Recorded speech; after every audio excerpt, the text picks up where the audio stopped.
जिन लोगों को भी लगता है कि दुनिया बाहर है, तो सब कुछ हो रहा है बाहर के कारणों से हो रहा है, वो ज़रूर लिखें कमेंट में, और क्यों लगता है।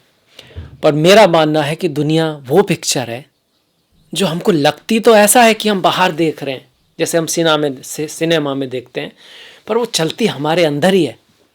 आप इसको ऐसे भी समझ सकते हो, कोई एक ही जगह है। आप 10 लोगों से कहिए कि आप इसका चित्र बनाइए या चित्र के बारे में बताइए, 10 के 10 लोग अलग अलग बताएंगे। 10 के 10 लोगों का किसी भी चीज़ को लेके एक्सपीरियंस अलग अलग होगा, विचार अलग अलग होंगे। अगर वो दुनिया बाहर थी तो फिर सबके लिए एक से क्यों नहीं? क्योंकि वास्तव में हमारी दुनिया हमारे अंदर है, हमारे मन के अंदर है, हमारे दिमाग के अंदर है, और हमारी सफलता असफलता, हमारे सुख दुख, इसमें बहुत बड़ा रोल हमारा ही है। कहीं किसी बाहर का भी होता है, पर बहुत बड़ा रोल हमारा है।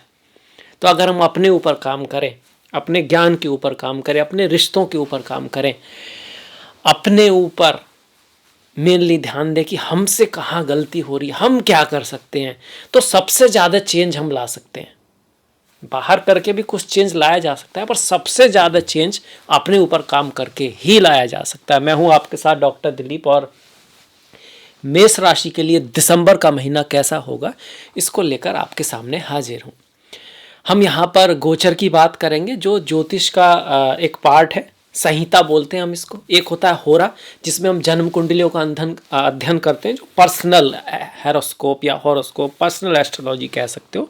संहिता का मतलब एक शहर के लिए, एक ग्रुप के लिए, एक देश के लिए बहुत बड़ा। इसमें किसी एक पर्टिकुलर व्यक्ति की बात नहीं कर रहे हम, यह आपको समझना होगा। एक बहुत सारे मेष वाले लोगों की बात हो रही है। डिपेंड करेगा आपका जन्म किस जगह हुआ, आपकी दशा महादशा कैसी हैं, पर एक आइडिया इससे ज़रूर होता है। तो चलिए देखते हैं कौन सा ग्रह कहाँ पर बैठा है।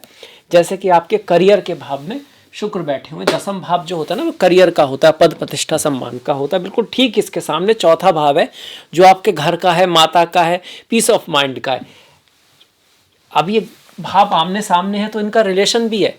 इसका मतलब यह कि जिसका घर में शांति है, पीस ऑफ माइंड है, एजुकेशन वगैरह अच्छी है, तो उसका करियर भी अच्छा होने का चांस हो जाता है। इसी तरह से आप देख सकते हो आपका जो दूसरा भाव है, जो धन का भाव है, जो परिवार का भाव है, जो वृषभ राशि है, वहाँ पे गुरु बैठे हैं, और इसके ठीक सामने ये आपके स्पाउस का परिवार का भाव है। ये दूसरे लोगों का धन है, जहाँ पर बुध बैठे हुए हैं आपके अष्टम भाव में। वहीं केतु को आप देखोगे तो केतु छठे भाव में है, जो रोग ऋण शत्रु का भाव है। और ठीक इसके सामने जो स्पिरिचुअलिटी, अध्यात्म, फॉरेन लैंड, खर्च, व्यय, मेडिटेशन, ध्यान आदि का भाव है, वहाँ पर राहु बैठे हैं 12वें भाव में। शनि को आप जानते हैं कि वो 11वें भाव में गोचर कर रहे हैं, जो लाभ का भाव होता है, आपके फ्रेंड्स का भाव होता है। और सूर्य जो हैं वो पिता, गुरु, भाग्य, एजुकेशन के भाव में 9th में बैठे हुए हैं। अब आ जाते हैं रिजल्ट के ऊपर। देखिए, रिजल्ट किसी भी चार्ट में, किसी भी जन्म पत्री में जो आते हैं वो योगों के आधार पर आते हैं। योग क्या बना हुआ है, उसमें भी जब जन्म पत्री की बात होती है तो दशा महादशा का रोल होता है कि किस ग्रह की महादशा चल रही है। कोई अच्छा ग्रह है और उसका समय है, तभी अच्छा रिजल्ट आता है। और कोई अच्छा ग्रह है पर समय उस ग्रह का चल रहा है जो अच्छा नहीं है, तो आप चार्ट में ये तो देख पाएंगे कि मेरे चार्ट में राजयोग है, लक्ष्मी योग है, पर उसका रिजल्ट आपको नहीं मिल पाएगा जब तक कि उसका समय ना आए। जैसे कि अब यहाँ पर मंगल आपके राशि के स्वामी है, भले नीच के हो रहे, नीच से कोई दिक्कत नहीं है बहुत बड़ी। इसके सामने शुक्र आ गए आपके, जो कि आपके धन भाव और व्यापार भाव के स्वामी है।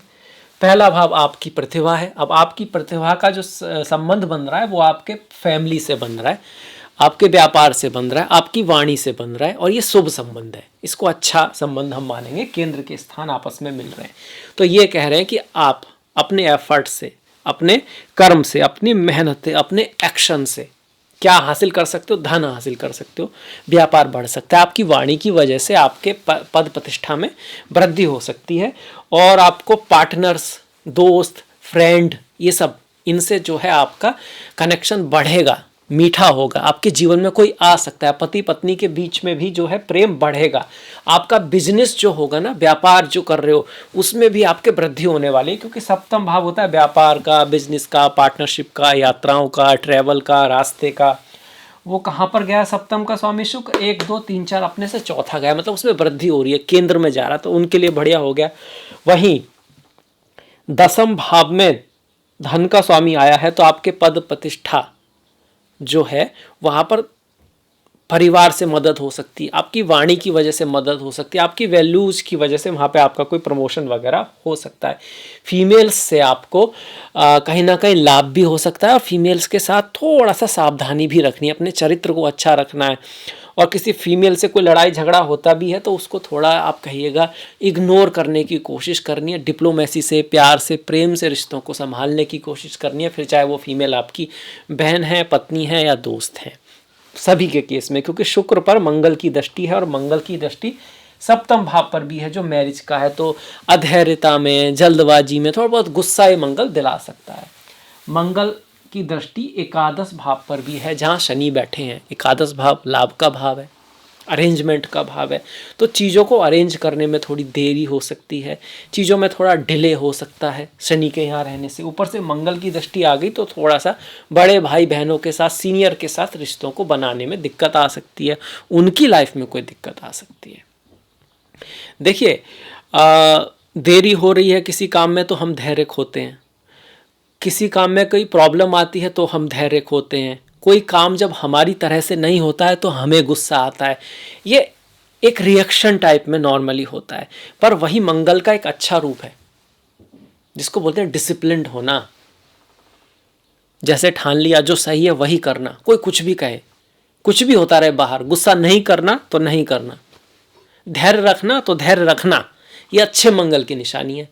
गोचर में भी मंगल खराब हो पर आप उन्हीं चीज़ों को फॉलो करते रहें, जैसे हनुमान जी ने किया, जो राम के पथ पे जो उनका रास्ता था वो एक एग्जाम्पल है, उसी पे रहे वो। कभी आप पाओगे नहीं कि हनुमान जी ने जानबूझ के कोई भी गलती करी हो, अनजाने में भी उनसे गलती नहीं हुई, क्योंकि वो उनका जो पाथ था ना, जो करना था बस वही करना था उनको। तो उसमें फिर ईश्वर भी आपकी सहायता करते हैं, जैसे रामचंद्र जी ने हनुमान जी की या फिर भगवान श्री कृष्ण ने अर्जुन की। तो पहले आपको अर्जुन बनना पड़ेगा, पहले आपको रथ पे चढ़ना पड़ेगा, युद्ध आप ही को करना होगा, उसमें कृष्णा जो है आपकी हेल्प कर सकते हैं, आपको रास्ता दिखा सकते हैं। वही इस केस में यहाँ पर थोड़ा 11वें भाव में ध्यान रखने की आवश्यकता है। शनि का गोचर ओवरऑल अच्छा ही है, बुरा नहीं है, पर चूंकि इस पे मंगल की दृष्टि आ गई एक ही भाव पर, तो इस तरह से हमको थोड़ा ध्यान रखना पड़ेगा। यहाँ बैठ के शनि चीज़ों को डिले देर तो करेंगे, पर अगर आप प्रयत्न करोगे, प्रयास करते रहोगे, आलस से नहीं करोगे तो आपको रिजल्ट मिलेगा। ऐसा शनि का गोचर कहता है, संहिता कहती है।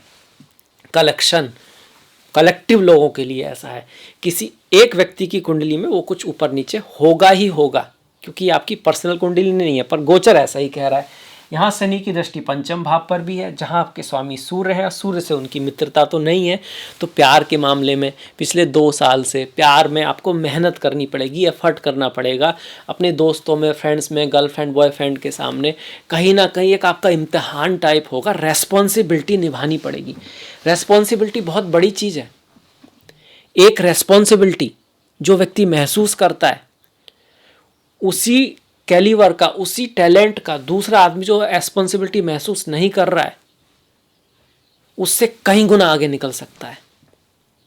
जब व्यक्ति जिम्मेदारी को महसूस करता है ना, तो छोटी मोटी प्रॉब्लम तो उसको दिखती नहीं है, उसको सिर्फ अपना लक्ष्य दिखता है, उसकी शक्ति कई गुना बढ़ जाती है। हालांकि दूसरे वाला भी उतना ही शक्तिशाली है, उतना ही इंटेलिजेंट है अगर बात करोगे तो, बस एक रेस्पॉन्सिबिलिटी नहीं है, बस एक उसकी ज़िंदगी में वो लक्ष्य नहीं है, तो वो थोड़ा पीछे रह जाएगा। और जिसके में है, एक रास्ता बंद होगा तो दूसरा रास्ता खोलेगा, क्योंकि उसका दिमाग चलता रहेगा ना, वो उस बारे में सोचता रहेगा, और जो सोचेगा तो रास्ता निकलेगा, है ना।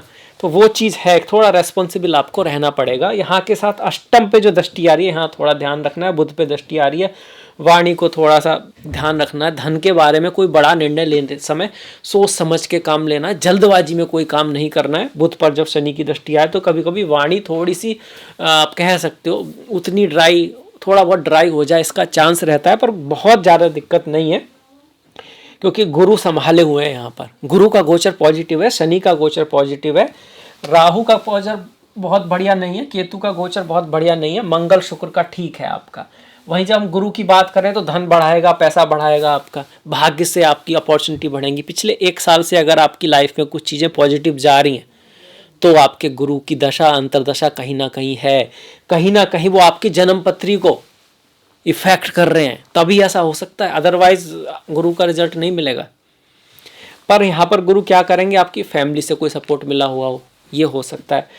पिता की लाइफ में भले ही ऑब्स्टिकल आए हों, पर पिता गुरु या टीचर की वजह से आपको कहीं ना कहीं कोई सपोर्ट मिल रहा हो, उनसे कुछ आपको धन के मामले में कहीं ना कोई हेल्प मिली हो, या उनकी कोई बात सही हुई हो, बड़े भाई की, बड़ी बहन की या पिता की, तो इसका मतलब गुरु आपके अच्छा कर रहे हैं। यहाँ से आपको इनहेरिटेंस वगैरह से कुछ पैसा मिल गया कहीं से, वो भी गुरु दिला रहे हैं। कई बार क्या हो रहा है, हम करना तो चाह रहे हैं जॉब, हमारा मकसद तो है कि भैया हमें नौकरी मिल जाए, जॉब मिल जाए, है ना, पर हमें इनहेरिटेंस में कुछ पैसा वैसा कहीं से मिल गया है, पर फिर भी हम दुखी हैं, क्योंकि हमारा मकसद वो नहीं है। इंसान की एक फितरत है, एक नेचर है, जो चाहो वो मिले तो ही ठीक है। ईश्वर ने हाथ दिया पैर दिया, वो उसकी कोई खास कीमत नहीं होती नॉर्मली। इवन कई बार तो लोग जब कुछ होता नहीं है तो अपने हाथ पैर आंख जो है इसको भैया हम तो सुसाइड कर लेते हैं, ये तो किसी काम का नहीं है ना, वो चीज़ नहीं मिली तो ये किस काम का है, ऐसा हमारा होता है।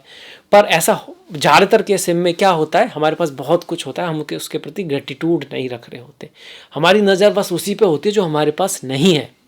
यंग लोगों में ऐसा और भी ज़्यादा होता है ना।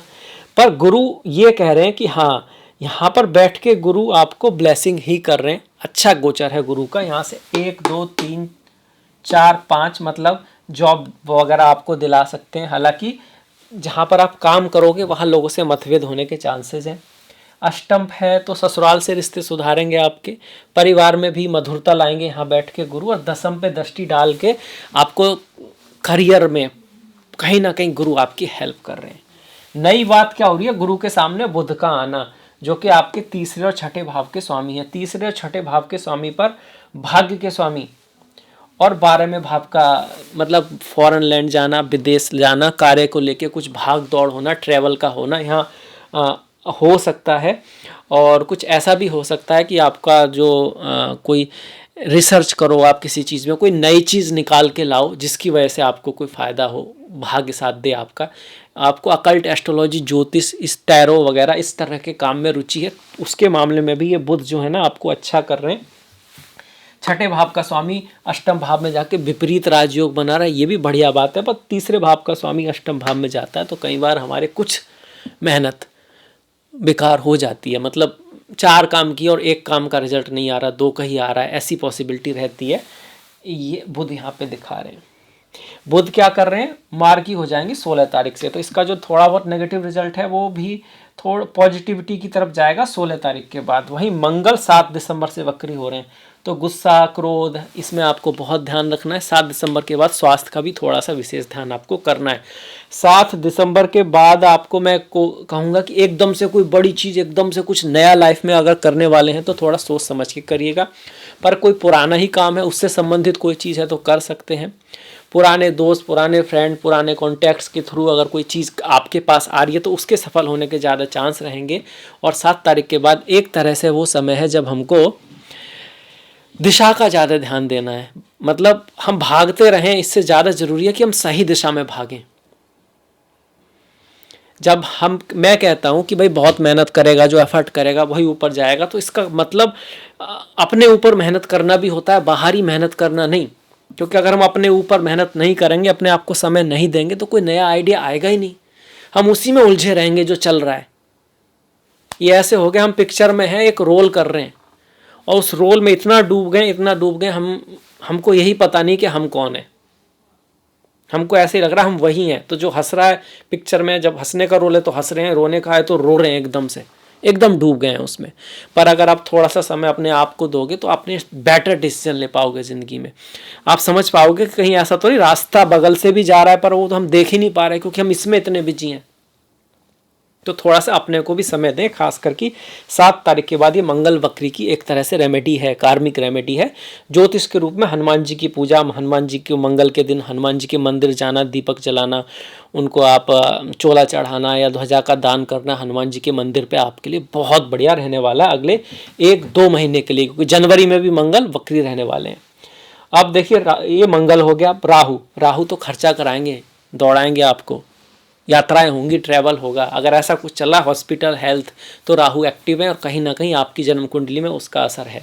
अगर ऐसा चल रहा है तो माँ दुर्गा की पूजा करें, माँ दुर्गा की पूजा करें। और कहीं ना कहीं किसी भी लालच में, किसी भी एम्बिशन में ना पड़े। फॉरेन विदेश जाने का इस समय प्लानिंग अगर आपकी बन रही है, राहुल ले जाते हैं, तो डॉक्यूमेंट्स वगैरह ये सब थोड़ा ढंग से सब करके चीज़ों को ढंग से रखें। स्वास्थ्य का भी ध्यान रखें। जब राहु 12वें भाव में होते हैं स्वास्थ्य के लिए उतने अच्छे नहीं होते। हम कह सकते हैं कि राहु का गोचर इज़ नॉट सो पॉजिटिव, उतना बढ़िया नहीं है। शनि का अच्छा है, केतु भी ठीक है, इतना बुरा नहीं है केतु का, पर केतु छठे भाव में थोड़ा सा काम में मन कम लगाते हैं। हमारा मन बाहर ज़्यादा रहता है, काम करके कहाँ जाना है उस पर काम ध्यान ज़्यादा रहेगा। जब ध्यान वहाँ रहेगा तो वही काम अच्छी तरह से होगा, जहाँ ध्यान है काम होगा ही नहीं उतना बढ़िया। और जब होगा ही नहीं तो फिर वो किसी को अच्छा कैसे लगेगा, और फिर प्रमोशन या और चीज़ें कैसे होंगी। जब तक जिस काम में आप डूब ना जाओ, वो काम जिसमें आप एकदम सब भूल ना जाओ, जहाँ आप अपनी पूरी एनर्जी ना लगा दो, तो वहाँ पूरा रिजल्ट आ कैसे सकता है। कभी कभार भाग्य से किसी का आ गया, वो एक अलग बात है, पर ज़्यादातर लोग जो आपको कामयाब दिखाई पड़ते हैं उन्होंने बहुत मेहनत की है। हाँ, बात अलग है वो कहते नहीं है और उनकी मेहनत आपको दिखती नहीं है। अक्सर ऐसा होता है क्योंकि हम 24 घंटे तो उसके साथ नहीं है ना, या फिर उसके पास कभी कभी गिफ्टेड कोई टैलेंट है, उसकी वजह से उसको कुछ लाभ थोड़ा बहुत हो गया, पर लंबी समय तक अगर उसको सफलता प्राप्त करनी है किसी भी फील्ड में, तो उसको अपने करियर पे भी ध्यान देना होगा, उसको अपने व्यवहार पे भी ध्यान देना होगा, बहुत सारी चीज़ों को। सिर्फ मेहनत से काम नहीं चलेगा, ये भी याद रखिएगा। बहुत सारी चीज़ें एक व्यक्ति में चाहिए ताकि वो आगे जा पाए। कहीं पर आप सिर्फ आपकी हिम्मत काम आएगी और कहीं पे आपको अपनों का साथ चाहिए होता है। अब बढ़ जाते हैं त्योहारों की तरफ। देखिए 25 तारीख का क्रिसमस है, नई साल आ रही है, तो उसकी आपको शुभकामनाएं। इस महीने की बात करें तो 15 तारीख को मार्गशीर्ष पूर्णिमा भी है और धनु संक्रांति भी। सूर्य धनु राशि में जाएंगे। धनु में राशि में जब सूर्य जाते हैं तो अच्छा माना जाता है। आप ये कह सकते हो 15 तारीख के बाद कहीं ना कहीं आपके लिए थोड़ा भाग्यशाली समय ही है यहाँ पर सूर्य का आना। पंचम का एजुकेशन के मामले में, प्यार के मामले में, रिश्तों के मामले में भी, और अगर आप स्टॉक मार्केट वगैरह में है तो 15 के बाद बेटर समय यहाँ पे दिखता है। 11 तारीख की मोक्षा एकादशी है, 26 तारीख की सफला एकादशी है। ओम नमो नारायणाय, ओम नमो भगवते वासुदेवाय। 18 की संकष्टी, 30 की पौष अमावस्या, 13 और 28 का प्रदोष पर, 29 तारीख की शिवरात्रि है। चिदानंद रूपा शिवोहम शिवोहम, ओम नमः शिवाय। तो इसी के साथ मैं वीडियो समाप्त करता हूँ। आपसे मुलाकात होगी नेक्स्ट वीडियो में। तब तक के लिए आप अपना ख्याल रखें। आपने अंत तक वीडियो देखा इसके लिए आपका बहुत बहुत धन्यवाद। लाइक कर सकते हैं, पहली बार है तो सब्सक्राइब कर सकते हैं, घंटी वाला बटन दबा सकते हैं ताकि आपको नोटिफिकेशन मिल सके। नमस्कार, धन्यवाद।